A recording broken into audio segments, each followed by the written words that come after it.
Okay, here at karrigan, last London Media Day. First of all, what's it like to be here? It's back in an arena, back in your kind of favourite places.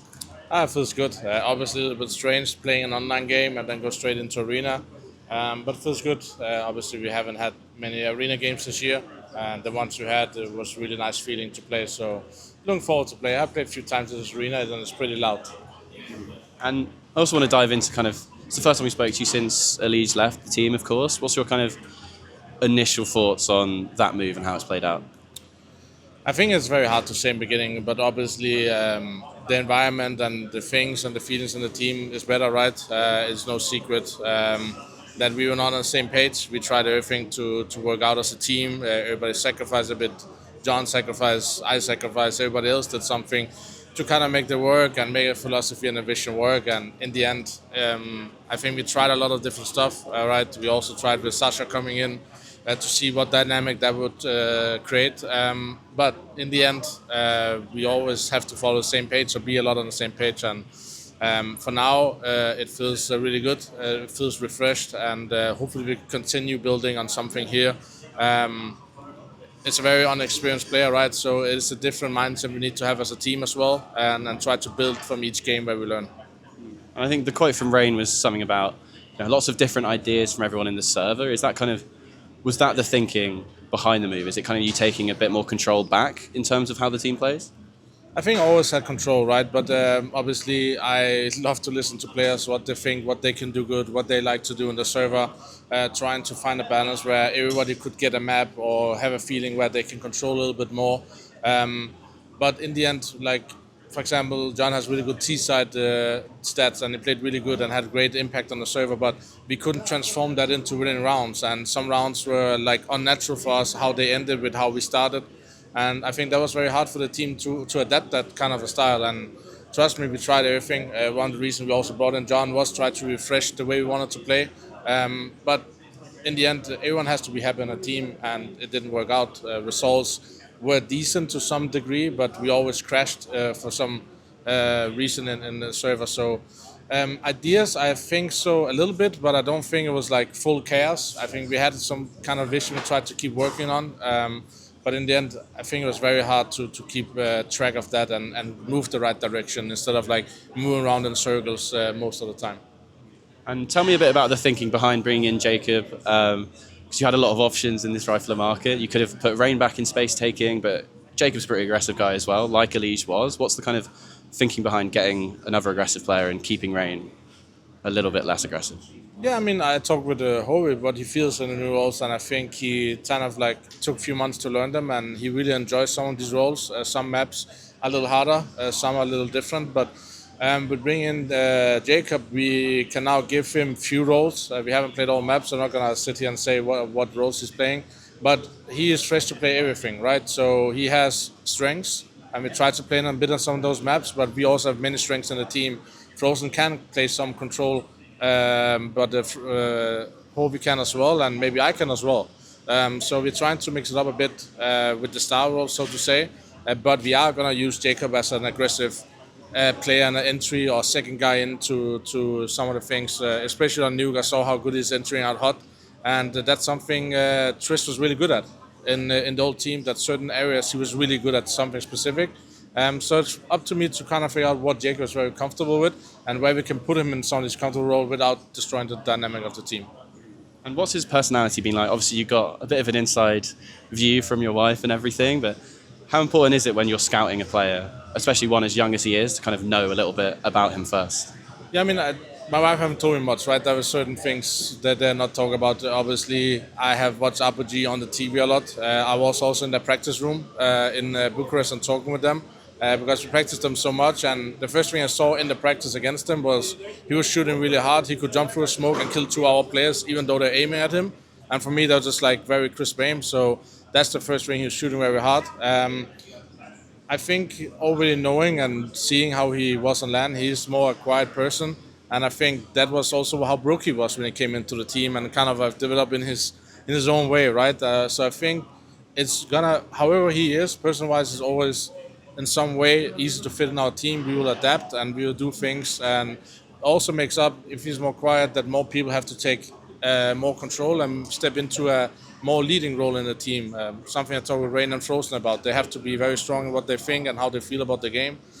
So hopefully the dynamic going to work out, and we're going to see how it's going to develop over time, right? It's his first LAN with us. You have seen he's a little bit shy, but I think that just comes with the pressure of being in FaZe Clan, first of all. Even though I tell him don't think about it, it's very hard. When you join FaZe Clan, it's all about getting trophies. And I have to ask as well, I think Temper kind of talked about it a bit on the podcast. You mentioned Twist, the kind of rumours around him. Is there anything you can say on that at all? I mean, not really, because I think everything was up in the air. I think the past 3 months, how we want to develop into things, how it's going to look, how the market's going to look, how everything is going to look, right?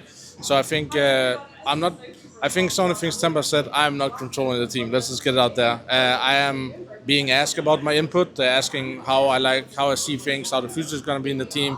I'm going to give my vision, but I've also told FaZe Clan the last year that every time they want to do a change, talk individually with every player, because they have a good vision as well of how they see things, and then they can do a decision. So I think for now, I think this is how we're going to play it, this is how we see it, and I'm just excited to go and show them what we can do with finally a younger player who can prove himself in FaZe Clan, just like broky did many years ago.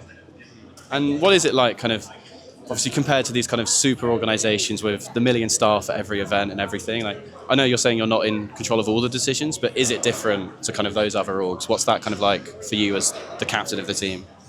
I think for me it's good. I like to be in control of vision, or how I envision things, how practice is going to look, how the schedule is going to look with tournaments. So what I like the most is that FaZe trusts me in many aspects of the team and everything, but in the end it's their decision. And like I said, it would be nice to have full control of the team, but I also believe that we have a lot of experience in a lineup, me and Rain and Neo as well, how we see things over time with burnout, tournaments, and when to push a little bit harder and when not to. So I just feel very welcomed in FaZe, and also just feel comfortable that I can say my opinion and they will never be taken bad, or they will never go fully against it, but they will challenge me on certain areas, right? So I think it's just a very healthy relationship. And in the past, 2017, yeah, we were kind of left alone, but we have Eddie with us, who is controlling a lot and helping a lot, and doing the structure of the day as well, of how the team needs to perform. So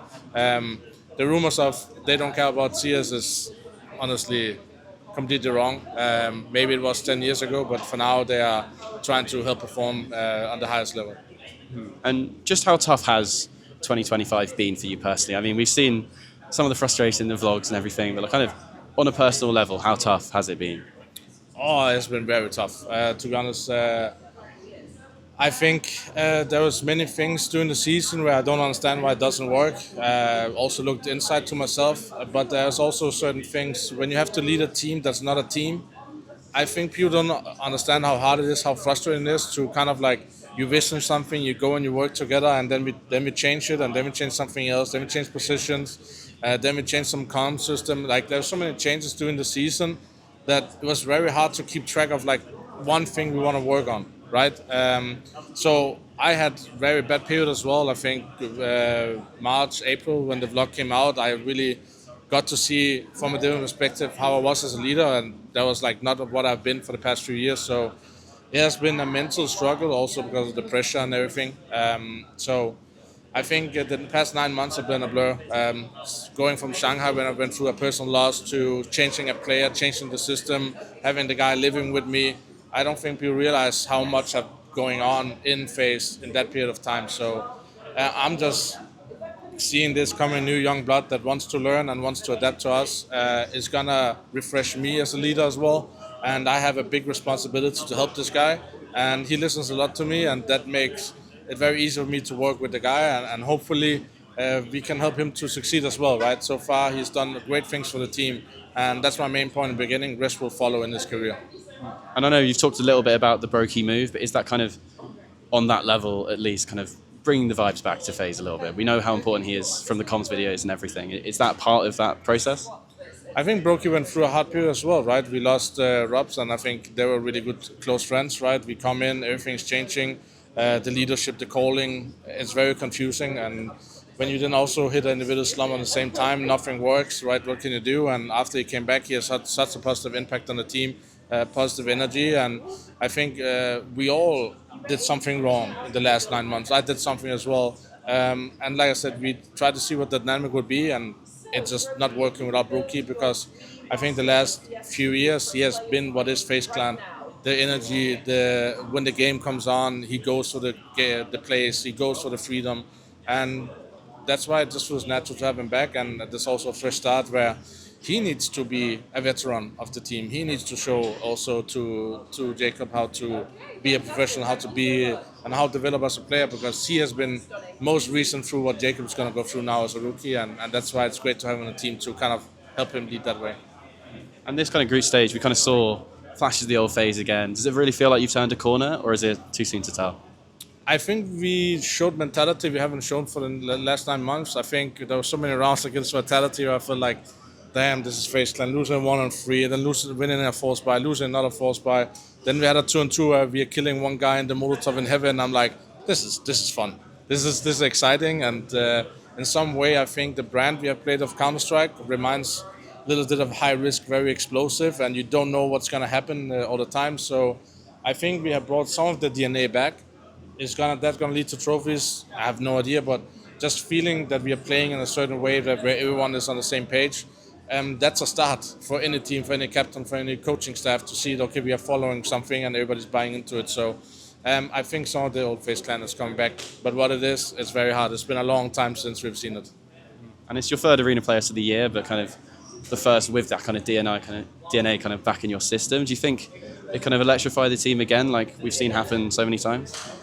I think it can do something. I think the playoff we have on paper is easy, but it's very dangerous bracket. G2 has really powered up. The way they beat Spirit was very surprising. You don't just beat Dunk like that or Shield on that way. And Fury has been really, really good. I think they are dark horse for the major already. So in my opinion, it's going to be perfect teams to play right now, where I feel like we are a little bit uptrend now, and they have been uptrend as well the past month.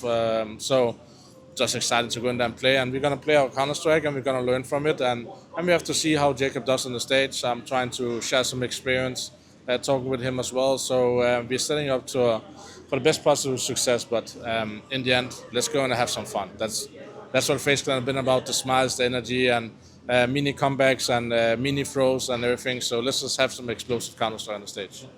All right, thank you so much. Thank you.